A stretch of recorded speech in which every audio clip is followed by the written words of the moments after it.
Okay, this is going to be our unit circle. You're going to want to have this down very well. Basically, if I were to give you this with all the numbers missing, you should be able to fill it in. Now, first, when you look at this, it looks like a whole lot of memorization, but it's not, because it basically follows a pattern. And if you know a couple things about the pattern, all it is just adding numbers together and counting your way around. So let's go ahead and start with the first thing on this is that our radius here, because it's a unit circle, the radius on this circle is going to have a length of 1. R equals 1, okay?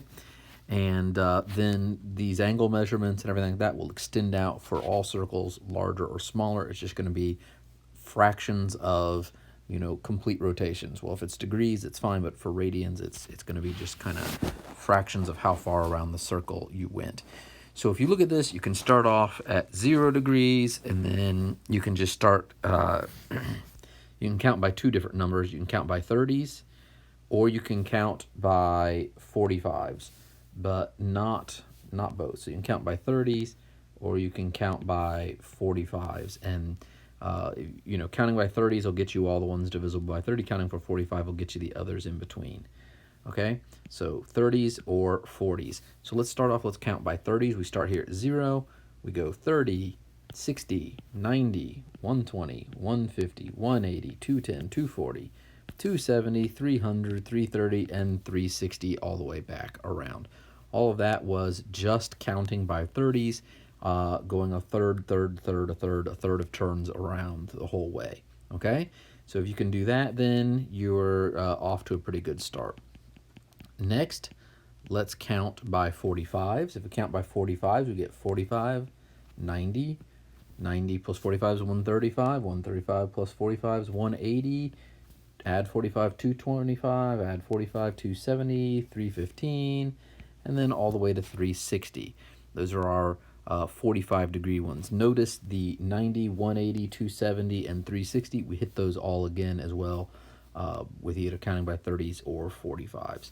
So right there, as long as you can break those up, the 45s are kind of your, if you look at your 90 degrees here, your 45s are right in between them, okay? And so right in between that 90 degrees right there is that 45. So it's kind of like those eighth turns around the circle, okay? We can do something very similar with the radians. Now, if you think about it, the circumference of a circle is actually calculated. Circumference is 2 pi r. And in this case, we let r equal 1. That's our unit circle, which means the circumference is 2 pi times 1, which means it's just 2 pi. All right, and if you notice, that's the measurement right there for one complete rotation around the circle, is 2 pi radians. If you go halfway around the circle, if you turn halfway around the circle, you're going to be at pi radians, half of the full circumference of the unit circle. If you go a quarter of a turn, you're going to be at pi over 2, which is basically 1/4 of 2 pi. It's 1/4 of a full 2 pi turn, which is 2 pi over 4, which is just pi over 2. All right, so we're just doing fractions of rotations for that stuff, for the radians. So if we look here, we can go ahead and just start on these rotations. First off, we can start, let's go ahead with the pi over 4s. They equate to the 45s, and you can count by pi over 4. Pi over 4, and then this one's actually 2 pi over 4, which equals the pi over 2. You just find it and reduce it, just like we had right down here. 2 pi over 4. So pi over 4, 2 pi over 4, 3 pi over 4, 3 pi over 4. And then this would be 4 pi over 4, which is just pi. And then 5 pi over 4. And this would be 6 pi over 4, which reduces to 3 pi over 2. So 6 pi over 4, 7 pi over 4. And this would be 8 pi over 4, which would be 2 pi. So again, we're just counting by pi over 4. So you just need to make sure you know that first little part there. Next up, we can count not by pi over 4s, but by pi over 6s. So this would be pi over 6. This would be 2 pi over 6, which reduces, this is 2 pi over 6, which will reduce to pi over 3. So pi over 6, 2 pi over 3, pi over 6, 2 pi over 6. This would be 3 pi over 6, which would be pi over 2. This would be 4 pi over 6, which reduces to 2 pi over 3. And this would be 5 pi over 6, 6 pi over 6, which is just pi, 7 pi over 6, 8 pi over 6, which becomes 4 pi over 3, 9 pi over 6, 10 pi over 6, 11 pi over 6, and then this would be 12 pi over 6, which is just our 2 pi. So some of those we had to reduce just in order to get those done.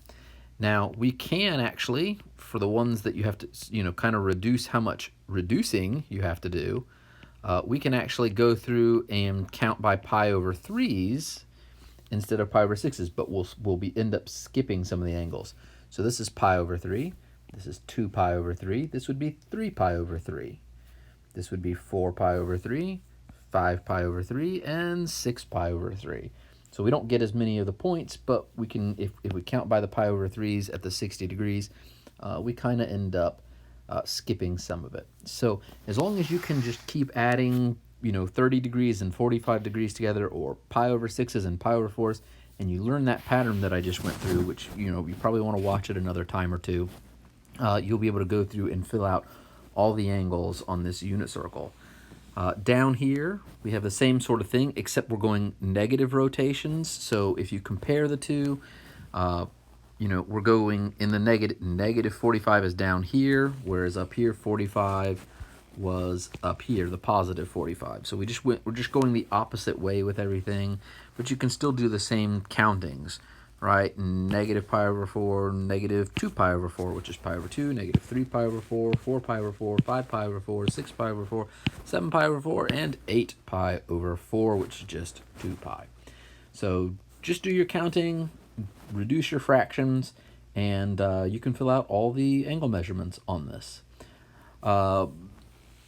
Another thing that's going to happen is you're going to have to fill out some of the points on this, but I'm going to save that till we get to it later. All right, thanks a lot.